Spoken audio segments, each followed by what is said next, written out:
जय श्री राम। नमस्कार। मैं पंडित विष्णु उपाध्याय। प्रेतों की सवारी जब आती है तो कौन से लक्षण उत्पन्न हो जाते हैं, तो इसी विषय पर मैं आज आपको जानकारी दूंगा। आप हमारे इस चैनल को जरूर सब्सक्राइब कीजिए, लाइक और कमेंट कीजिए।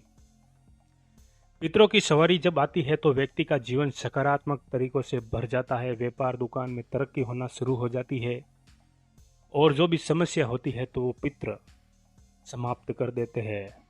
लेकिन पितृ कष्ट नहीं देते हैं। लेकिन इसका ठीक उल्टा, यदि प्रेतों की सवारी किसी व्यक्ति के ऊपर आने लग जाए तो वो प्रेत आपके जीवन को कष्टों से भरना शुरू कर देते हैं, क्योंकि वो पराया प्रेत, उसका आपके साथ किसी भी प्रकार से खून का संबंध नहीं है। तो वो आपकी भलाई कभी नहीं सोचेगा। जो भी आपका व्यापार है वो व्यापार धीरे धीरे कम होता जाएगा। परिवार में लड़ाई झगड़े शुरू हो जाएंगे। आपके ऊपर कर्ज बढ़ना शुरू हो जाएगा। जितने भी प्रकार की समस्या है वो आपके जीवन में ये प्रेत लाकर रख देते हैं।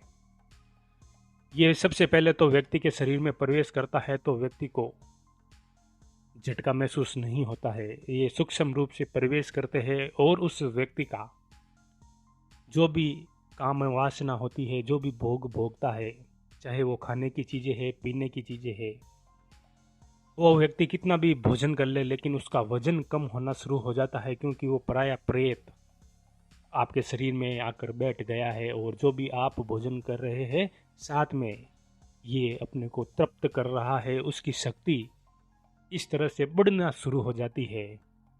अगर आप भगवान के मंदिर में जाते हैं तो आप भगवान से नफरत करना शुरू कर देते हैं, क्योंकि प्रेत वो नहीं चाहता है कि आप भगवान के मंदिर में जाए।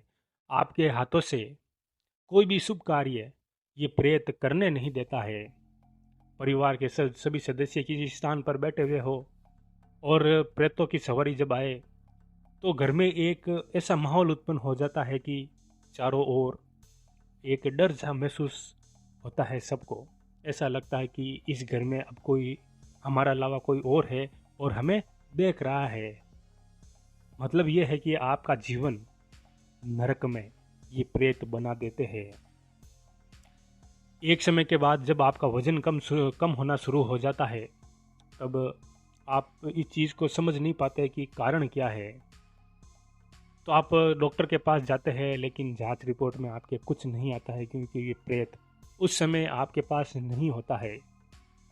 ये हर समय आपके पास नहीं होता, लेकिन कुछ गतिविधि होने के कारण जो भी आप कोई ऐसा कार्य करे तो उस समय वो वहाँ पर आकर आपका कार्य बिगाड़ देता है। कोई भी शुभ कार्य आपके घर में होने नहीं देता है।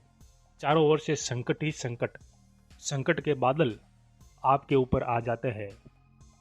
तो ये कुछ प्रमुख लक्षण होते हैं यदि प्रेतों की सवारी किसी व्यक्ति के ऊपर आती है। तो एक समय के बाद जो प्रेत होता है वो आपके ऊपर प्रत्यक्ष रूप से आ जाता है।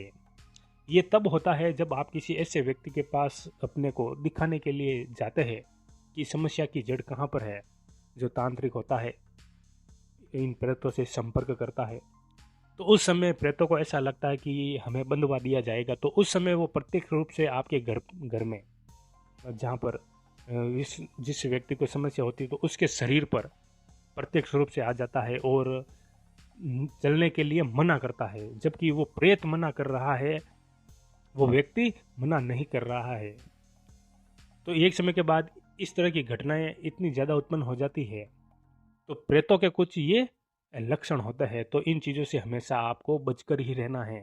पितरों की सवारी और प्रेतों की सवारी में बहुत ज़्यादा अंतर होता है, लेकिन कुछ एक घटनाएं सामान्य रूप पर देखी जा सकती है। जैसे पितर हमारे पास आते हैं तो हमें उबासी आएगी, और प्रेत जब हमारे पास आएगा तो भी उबासी आएगी। ये एक प्रमुख लक्षण है। तो इस चीज़ को समझना पड़ता है कि जो हमारे पास अभी शक्ति है वो कौन सी शक्ति है, उस चीज़ का पता लगाना पड़ता है। तो दोस्तों ये जानकारी थी। आप हमारे इस चैनल को ज़रूर सब्सक्राइब, लाइक और कमेंट कीजिए। नमस्कार। जय श्री राम।